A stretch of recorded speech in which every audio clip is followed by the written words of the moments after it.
پڑھو۔ بسم اللہ الرحمن الرحیم الحمد للہ رب العالمین والصلاة والسلام علی رسولہ الکریم وعلی آلہ وصحبہ اجمعین اما بعد وبالاسناد المتصل منا الى المحدث المصنف رحمہ اللہ تعالی انہ قال باب ما جاء في اكل الضب وبه قال حدثنا قتيبة قال حدثنا مالك بن انس عن عبد الله بن دينار عن ابن عمر ان النبي صلى الله عليه وسلم سئل عن اكل الضب فقال لا اكله ولا احرمه۔ بسم اللہ الرحمن الرحیم۔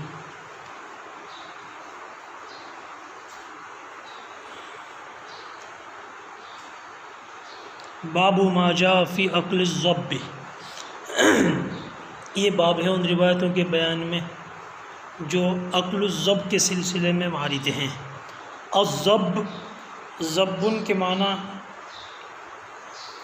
گوہ کے ہیں، ایک قسم کا جانور ہے، چھپکلی کی طرح شکل میں نظر آتا ہے لیکن اس چھپکلی سے بڑا ہوتا ہے، لمبا تھوڑا اور موٹا بھی ہے۔ ظاہری شکل میں ایسا لگتا ہے جیسے چھپکلی ہے لیکن چھوٹی ہے چھپکلی، اور یہ تھوڑا قد میں بڑھا دیا جائے لمبا چوڑا تو اسی کی شکل میں نظر آتا ہے۔ اس کو گوہ کہتے ہیں، ہندی زبان میں، اردو زبان میں بھی، فارسی میں سوسمار کہتے ہیں۔ گوہ جو ہیں وہ دو طرح کی ہوتی ہے، ایک چھوٹی قد کی ہوتی ہے اور ایک بڑے قد کی بھی ہوتی ہے، تھوڑی اور بڑی۔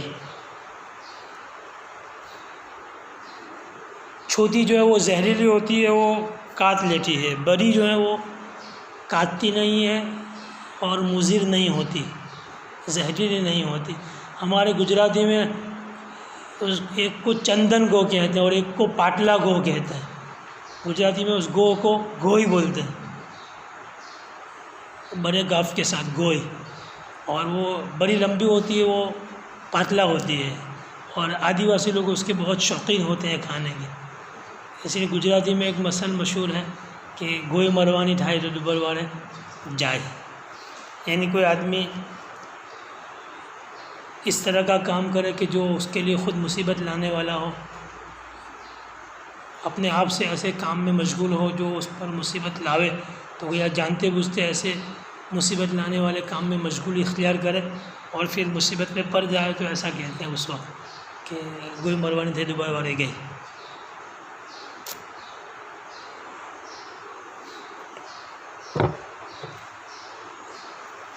گو کے سلسلے میں جو حیوانیات کے ماہر لوگ ہیں وہ ایک عجیب بات لکھتے ہیں، بعض لوگوں نے نقل کیا ہے علامہ دیمیری کے حوالے سے کہ گوئی کے جو ہیں وہ مذکر کے دو ذکر ہوتے ہیں۔ میں نے کہا بڑا خوش نصیب ہے یہ جانور، اور ایک خاصیت اس کی عجیب یہ بھی لکھی ہے کہ یہ بہت لمبی عمر پاتا ہے، 700 سال سے زیادہ زندہ رہتا ہے، اور یہ اس کو پیاس بہت کم لگتی ہے، یہ زیادہ پانی پیتا نہیں ہے۔ کچھ لوگ تو کہتے ہیں کہ پانی نہیں پیتا، بس وہ ٹھنڈی ہوا چلتی ہے تو اسی سے وہ سیر ہوتا رہتا ہے، ٹھنڈی ہوا سے اس کی پیاس بجھ جاتی ہے، بہت کم مقدار گیا اس کو پانی کی ضرورت پیش آتی ہے، اس لیے پانی نہیں پیتا تو پیشاب بھی نہیں کرتا۔ جو لوگ پانی زیادہ پئیں گے، چائے پئیں گے، ان کو پیشاب بھی زیادہ ہوتا ہے، تو یہ جو ہے وہ 40 دن میں ایک قطرہ پیشاب کا نکلتا ہے۔ اور اس کی خاصیت بھی حیات الحیوان والے نے لکھی ہوگی، اس کے فوائد بھی، مضرات بھی، یہاں اس سے بحث زیادہ نہیں ہے۔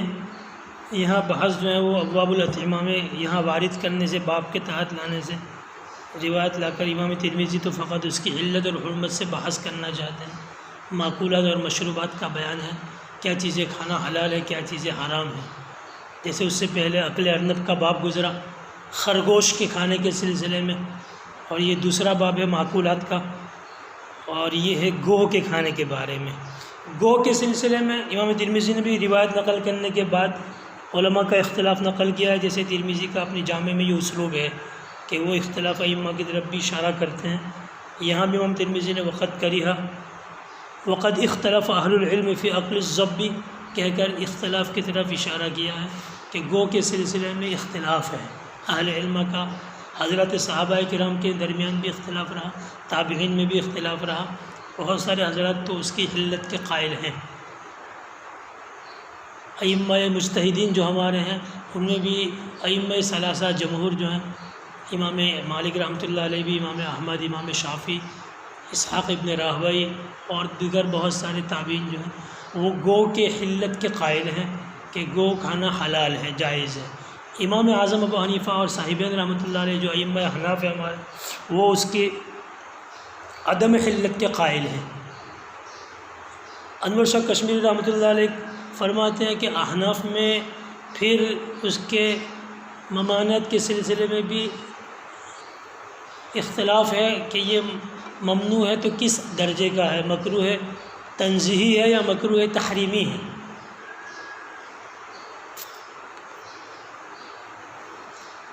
تو شاہ صاحب کہتے ہیں کہ احناف میں جو محدثین ہیں وہ کراہت تنزیہی کے قائل، امام طحاوی رحمۃ اللہ علیہ وغیرہ نے تنزیہی کا قول ہی نقل کیا ہے۔ اور جو حضرات احناف میں فقہا ہیں، یعنی دونوں طرح کے لوگ ہیں، بعض حضرات پر جو ہے فقہ غالب ہے، اگرچہ وہ محدث ہیں لیکن محدثانہ شان کے مقابلے میں ان کی حدیثی شان جو ہے وہ زیادہ نام واضح ہے، تو ان کو فقہائے محدثین کہتے ہیں۔ اور بہت سارے علماء احناف وہ ہیں جن کی حدیثی شان غالب ہے محدثانہ، تو محدثین فقہا ہیں، فقہائے محدثین اور محدثین فقہا۔ تو جو محدثین فقہا ہیں، محدثین ہیں، وہ اس کی تنزیہی کے قائل ہیں، امام طحاوی وغیرہ جیسے، اور جو فقہائے محدثین امام محمد وغیرہ اور ان کے تلامذہ، وہ اس کی کراہت تحریمی کے قائل ہیں، جو حرام کے قریب قریب ہے گویا۔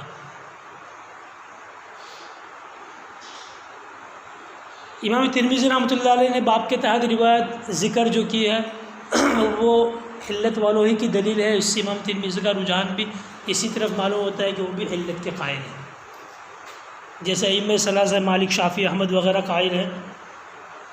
روایت بالکل فنی اعتبار سے صحیح روایت ہے۔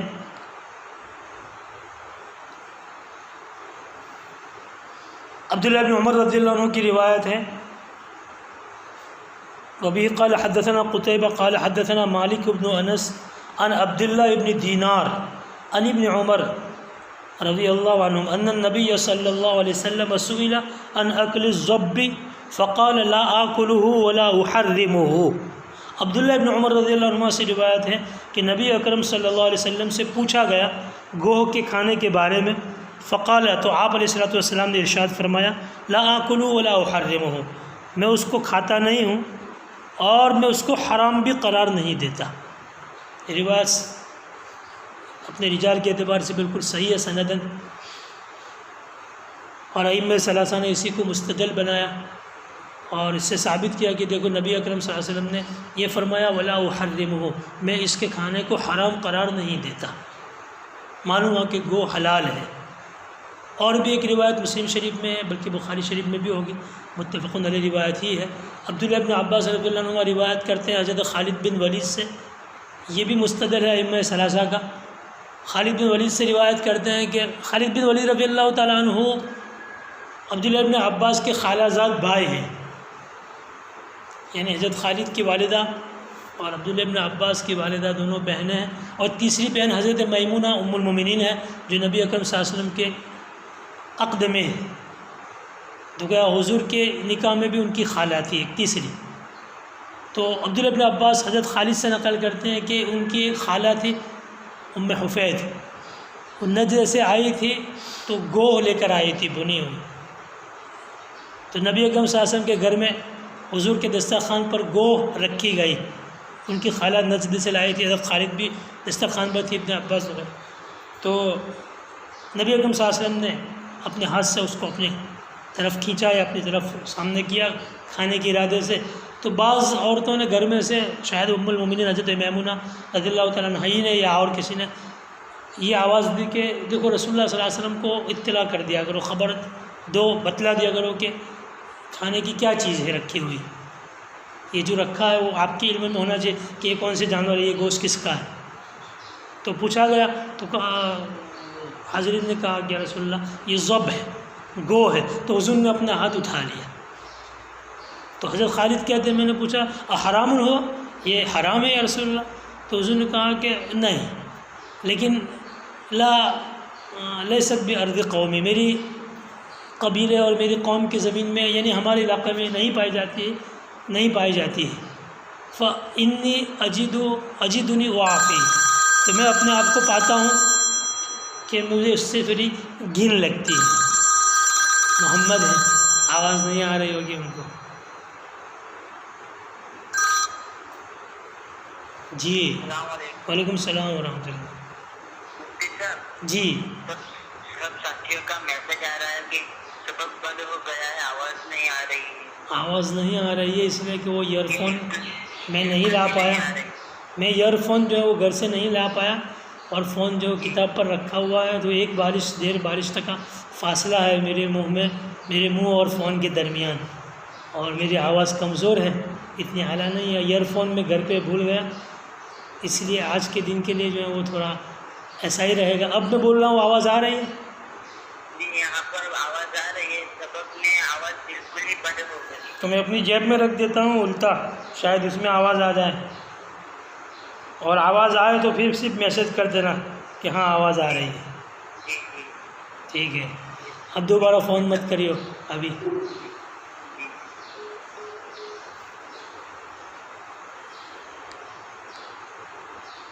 جی تو حضرت خالد بن ولید کہتے ہیں کہ میں نے پوچھا یا رسول اللہ آپ نے ہاتھ اٹھا لیا، یعنی یہ حرام ہے؟ تو حضور نے فرمایا کہ حرام تو نہیں ہے، البتہ میرے علاقے میں نہیں پائی جاتی ہے، تو میں اپنے آپ کو اس سے گھن محسوس کرتا ہوں اپنے آپ میں، اس لیے میں گویا اس کو نہیں پسند کرنا، نہیں کھا پاؤں گا۔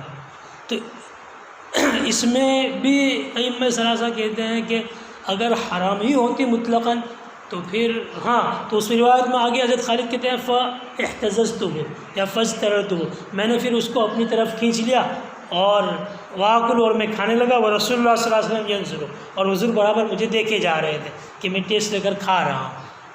تو اس سے ثابت ہوا کہ اگر مطلقاً حرام ہوتی گو تو پھر حضور صلی اللہ علیہ وسلم حضرت خالد بن ولید کو بھی روک دیتے اور منع کرتے کہ بھائی تم بھی مت کھاؤ، لیکن حضور نے روکا نہیں۔ معلوم ہوا کہ گو کے کھانے میں کوئی قباحت نہیں ہے، گو کا گوشت حلال ہے۔ آواز آ رہی ہے تو آپ لوگ صرف میسج بھیج دو کہ ہاں آواز اب پہنچنے لگی، میں نے جو ہے وہ فون کو اپنے منہ سے چمٹا لیا ہے تاکہ آواز آپ لوگوں کو بھی پہنچتی رہے۔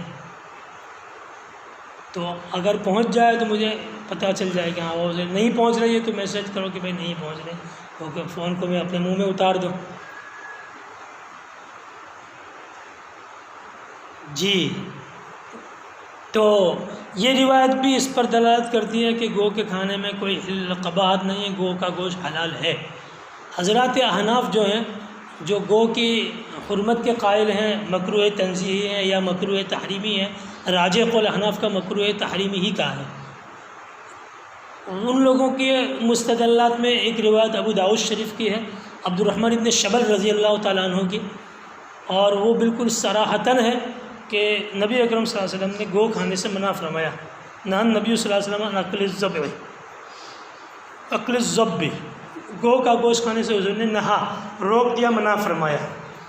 اس روایت پر بعض حضرات نے، ایک راوی اس کے اسماعیل بن عیاش ہیں، ان کو لے کر استدلال کیا کہ اسماعیل بن عیاش کی روایتیں محدثین کے یہاں ضعیف سمجھی جاتی ہے۔ حافظ ابن حجر نے خود فتح الباری میں اس کا جواب دیتے ہوئے لکھا ہے کہ اسماعیل بن عیاش اگر شامی راویوں سے روایت نقل کرتے ہیں تو شامی روایت سے نقل کرنے میں یہ معتمد ہے، ان کی روایتیں صحیح سمجھی جاتی ہیں۔ شامی روایت کے علاوہ غیر شامی سے ہو تو پھر یہ ضعیف گردانے جاتے ہیں، اور یہاں ان کی روایت زمزم ابن زرعہ سے ہیں جو شامیوں میں سے ہیں، اس سے یہ روایت کی تضعیف کرنا ان مضعفین کا درست نہیں ہے۔ ابن شبل کی روایت صحیح ہے، اور اس میں صراحتاً ہے کہ حضور نے اس کے کھانے سے منع فرمایا۔ ایک روایت عبد الرحمن ابن حسنہ رضی اللہ تعالیٰ عنہ کی ہے، وہ کہتے ہیں کہ ہم ایسے علاقے میں سفر میں تھے جو بکثرت گو پائی جاتی تھی جس علاقے میں، تو ہم نے ان میں سے کچھ کا شکار کیا اور میں نے اس کو بھونا اور جو ہے وہ حضور کے سامنے رکھا کھانے کے لیے۔ یا ایک روایت میں ہے کہ ہم نے اس کو پکایا، ہانڈیوں میں چڑھا دیا، حضور آئے تو پیش کیا تو حضور نے جو ہے وہ اس کو تناول نہیں فرمایا. تو پوچھا گیا تو حضور نے کہا کہ میں گھن محسوس کرتا ہوں، ہمارے یہاں پایا نہیں جاتا. تو کہا پھر ہم لوگ کہا آپ لوگ کھاؤ. تو حضور نے کھانے اس میں یہ ہے کہ ہم نے ہانڈیاں چڑھائی تو آپ علیہ السلام تشریف لائے، پوچھا کیا پک رہا ہے؟ کہا جو ہے وہ گو ہانڈیوں میں چڑھائی ہوئے. تو نبی اکرم صلی اللہ علیہ وسلم نے حکم دیا کہ اس کو الٹ دو، الٹوا دیا، اور فرمایا کہ بنی اسرائیل کی ایک قوم جو ہے وہ اسی کی صورت پر مسخ کی گئی. بنی اسرائیل پر مسخ کا عذاب آیا تھا تو اسی جانور کی صورت میں ان کے چہروں کو مسخ کر دیا گیا تھا. حضور نے فرمایا لعل من ھذا، شاید یہ اسی کی نسل کے ہو. تو حضور نے اس ہانڈیوں کو الٹوا دیا اور خود بھی نہیں تناول فرمایا اور لوگوں کے لیے بھی باقی نہیں چھوڑا بلکہ منع کر دیا گیا.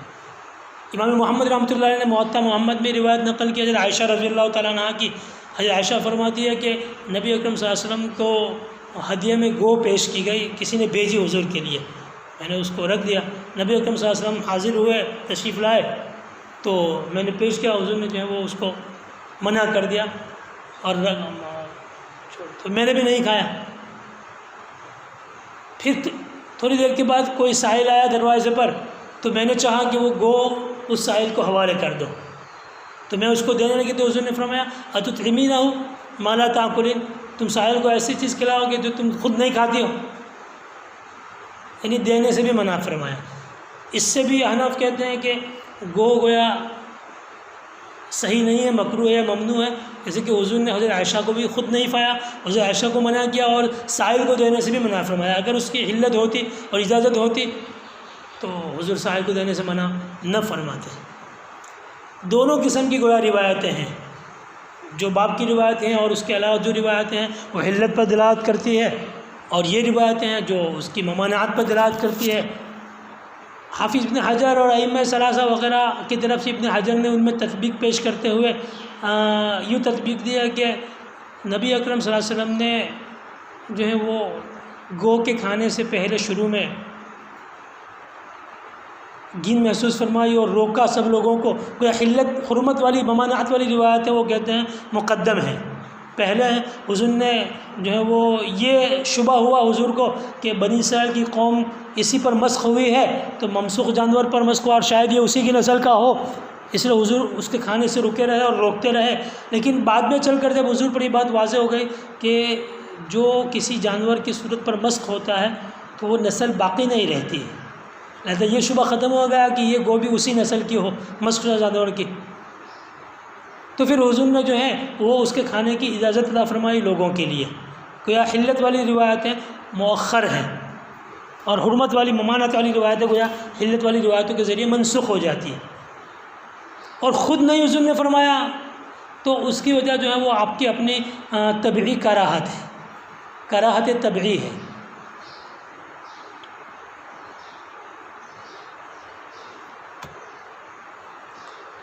علامہ عینی نے اس کے برعکس تطبیق دیا احناف کی طرف سے. وہ کہتے ہیں کہ حرمت والی روایتیں مؤخر ہیں اور مبیح جو روایتیں ہیں وہ شروع میں ہیں، اور اس کی طریق اس کا یہ ہے، اس کی توجیہ یہ ہے کہ نبی اکرم صلی اللہ علیہ وسلم نے شروع میں، چونکہ قاعدہ فقہ کا اصول بھی ہے کہ ہر شے میں اصل اباحت ہے، تو شروع میں کوئی چیز حضور کے سامنے نہیں تھی تو ہر چیز اپنی اباحت پر ہوتی ہے، ہر چیز مباح سمجھی جائے گی، اس لیے حضور نے اس کے کھانے کی علت باقی رکھی اور لوگوں کو اجازت دی کہ آپ کھائیں اور روکا نہیں. لیکن بعد میں چل کر آپ پر اللہ تعالیٰ کی طرف سے اس کے حکم کی وضاحت ہو گئی، شرع کی تشریح ہو گئی اور آپ کے اوپر آپ کو بتلا دیا گیا کہ ممنوع ہے، تو حضور نے پھر اس کو منع کر دیا، کس کو نہ کھایا جائے.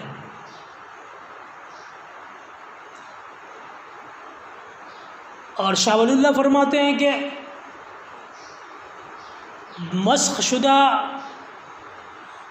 قوم کی نسل باقی نہیں رہتی ہے. کسی جانور کی صورت پر اگر کسی قوم کو مسخ کر دیا جائے اور مسخ کے عذاب میں مبتلا کیا جائے تو یہ بات تو مسلم ہے، اگرچہ کہ وہ نسل باقی نہیں رہتی اس لیے گو اس نسل سے ہو، ایسا شبہ تو نہیں ہے، لیکن پھر بھی شاہ صاحب فرماتے ہیں کہ کسی بھی جانور کی شکل پر اللہ تعالیٰ کے عذاب کا اترنا، اس شکل پر مسخ کرنا اور عذاب خداوندی کا اس شکل میں اترنا، یہ خود اس شکل کے خبیث اور اس جانور کے خبیث اور مخبوث ہونے کی دلیل ہے کہ اللہ کی نگاہ میں وہ جانور طیبات میں سے نہیں ہے۔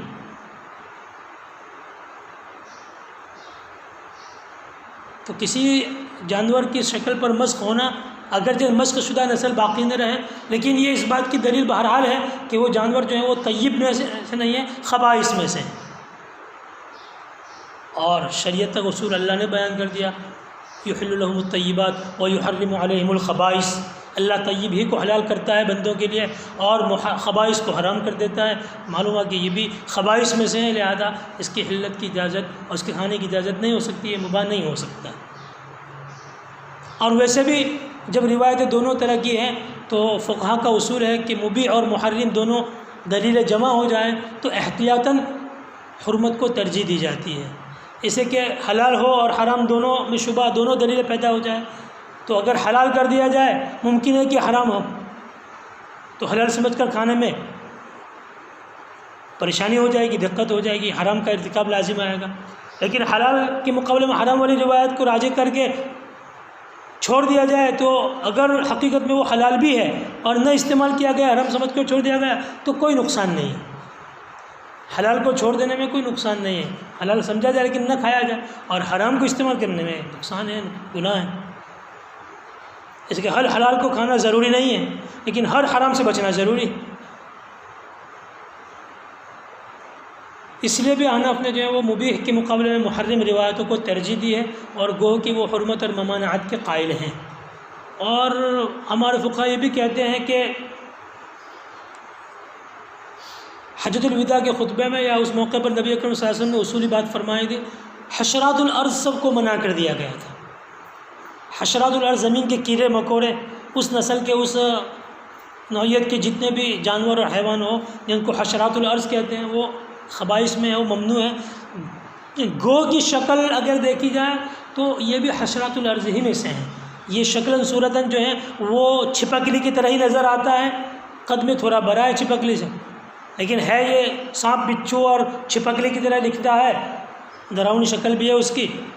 معلوم ہے کہ یہ حشرات الارض میں سے، اور حشرات الارض سب کی حرام ہے۔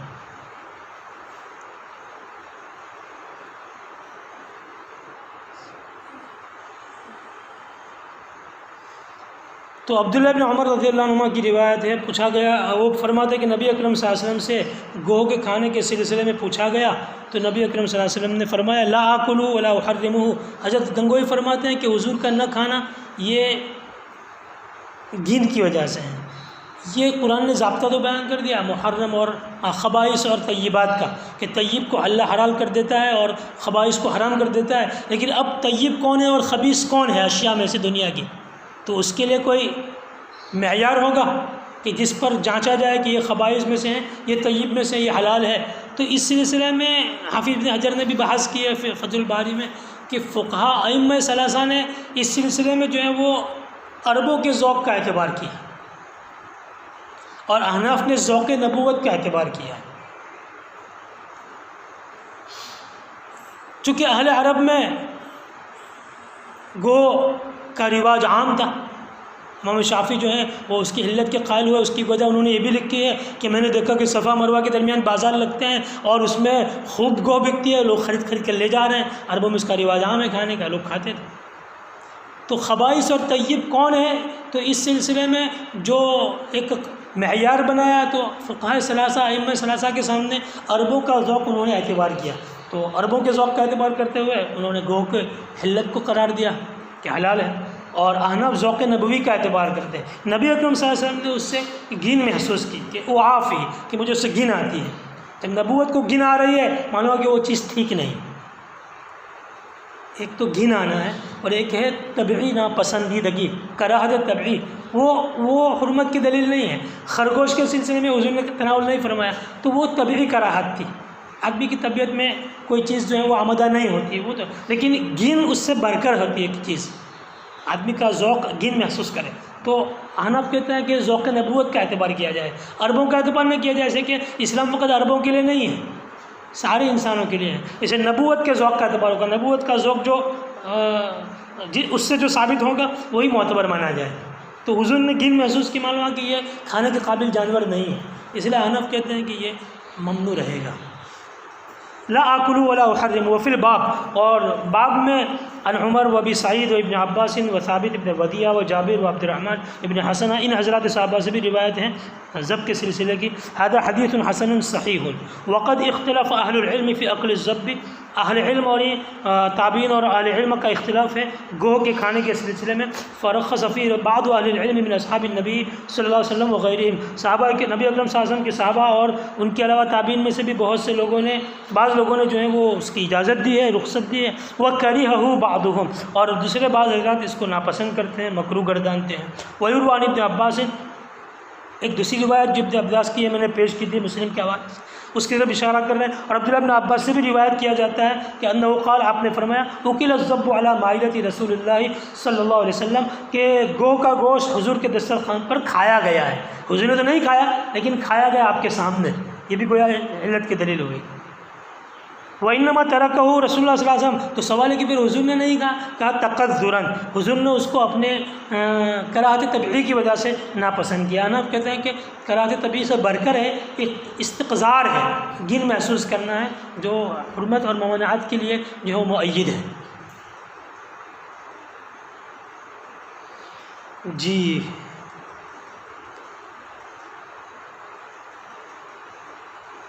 پونے 9 ہو رہے ہیں، آپ لوگ دوسرے سبق کی تیاری کر لیں.